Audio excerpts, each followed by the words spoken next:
Hello everyone. Today's video will be of the element's properties.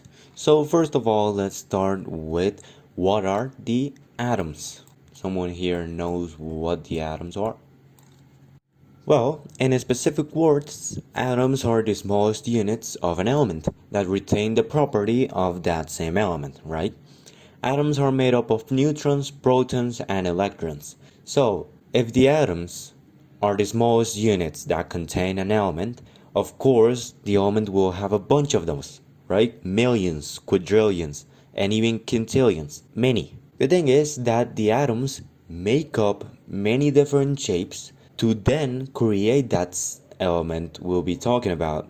Element being iron, iodine, maybe chromium.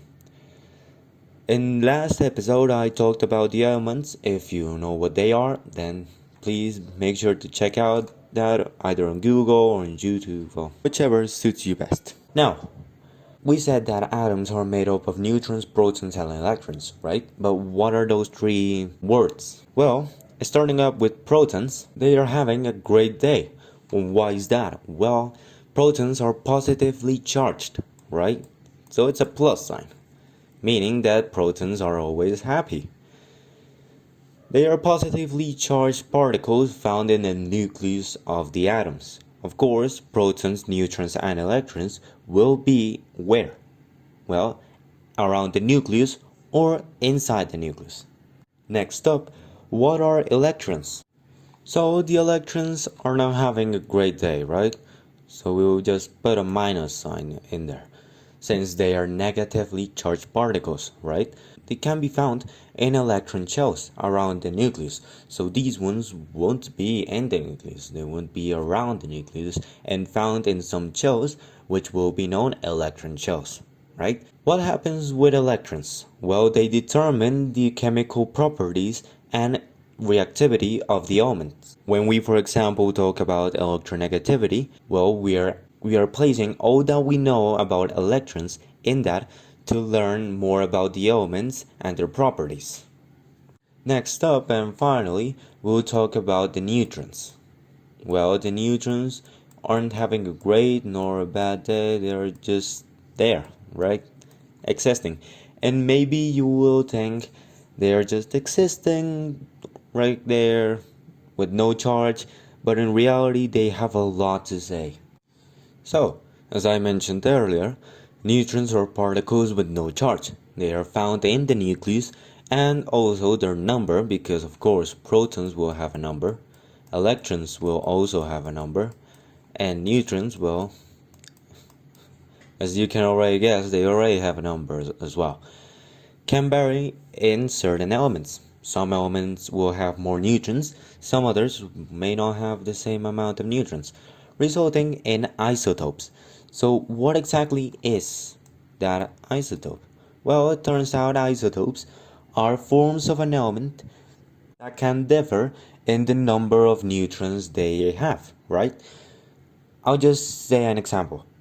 We have an isotope of 12 carbon and 14 carbon, right?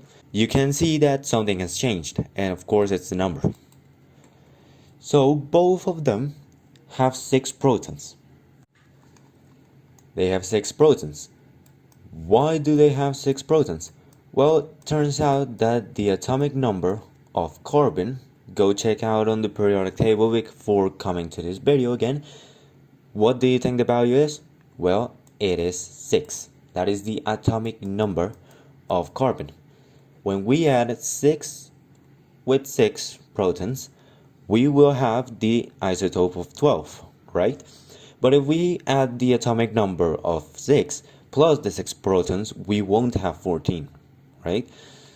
So in this case, in the isotope of 14 carbon, how many protons will there be? Well, 14 less 6 is equal to 8, right? So we will need 8 protons to complete it. I hope the isotope thing is understood. Let's put another example that many biologists use. There is something called radioactive isotopes, but what exactly is that?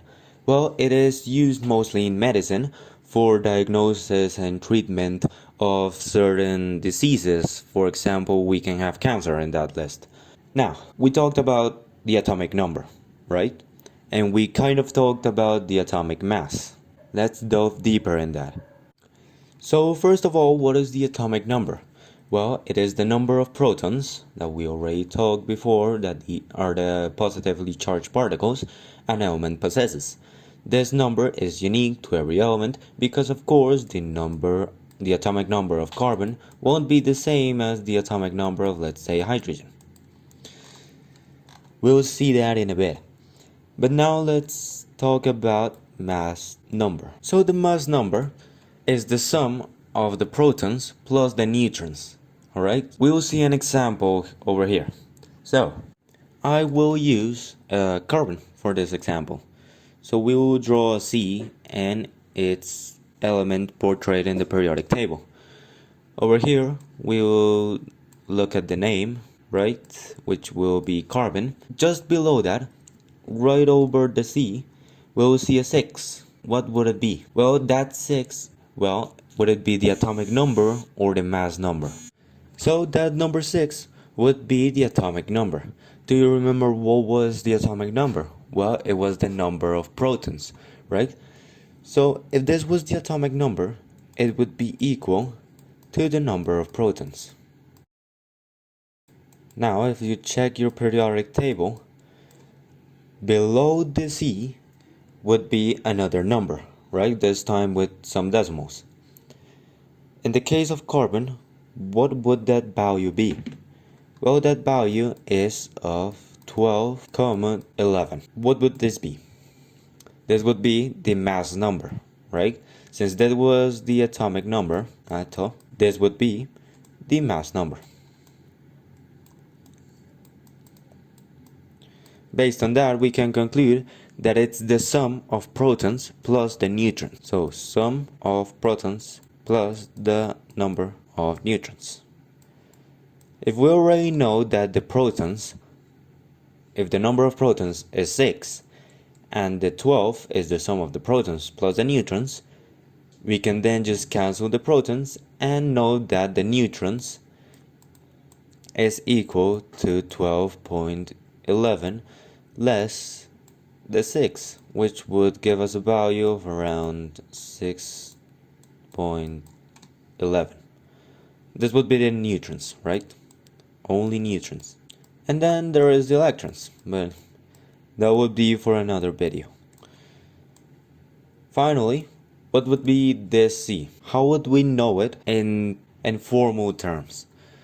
Well, it is the element symbol. So let me write this out really quickly. There we go, it's the element symbol. And with that, we can conclude our class for today. I hope you have enjoyed this class. If anything, please tell me in the comments below what you didn't understand. And I'll make a video about that really soon. Thank you so much. I appreciate your support. Goodbye.